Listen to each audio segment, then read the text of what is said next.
రాబోయే మిలాదున్ నబీ మరియు గణేష్ నిమజ్జనం దృష్టిలో ఉంచుకొని నగర police commissioner CV Anand, south zone DCP Sneha Mehra ఆదేశాల మేరకు ఫలక్నామా డివిజన్ పరిధిలో పోలీసులు ఆర్ఎఫ్ పోలీస్ ఫోర్స్ తో కలిసి ఫ్లాగ్ మార్చ్ నిర్వహించారు. ఈ సందర్భంగా ఫలక్నామా ఏసీపీ ఎం జావీద్ మీడియాతో మాట్లాడారు. శాంతి భద్రతా పరిరక్షణలో సిద్ధంగా ఉన్నామని ఉద్దేశంతో ఈ ఫ్లాగ్ మార్చ్ నిర్వహించామని తెలియజేశారు.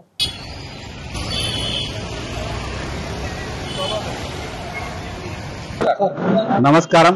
ఈరోజు హైదరాబాద్ పాత బస్తీ పరిధిలోని ఫలక్నుమా డివిజన్ పరిధిలో మా ఉన్నతాధికారి మా కమిషనర్ గారు అయినటువంటి సివి ఆనంద్ గారు, అలాగే డీసీపీ మేడం స్నేహ మెహ్రా మేడం గారి ఆదేశాల మేరకు వారు ఇచ్చిన సూచనలతోటి వారు ఇచ్చినట్టు ఫోర్స్ ఏదైతే ర్యాపిడ్ యాక్షన్ ఫోర్స్ 99 బెటాలియన్ లోని బ్రేవో కంపెనీ వారు ఈరోజు మన ఏరియాలో మన డివిజన్ లో పెట్రోలింగ్ నిర్వహించడం జరిగింది.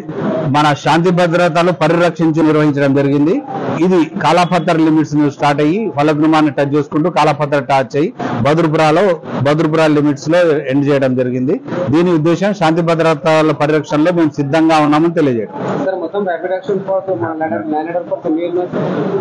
కంపెనీ ఉంది, Bravo 99 battalion rapid action force యొక్క ఒక కంపెనీ మొత్తం ఉంది.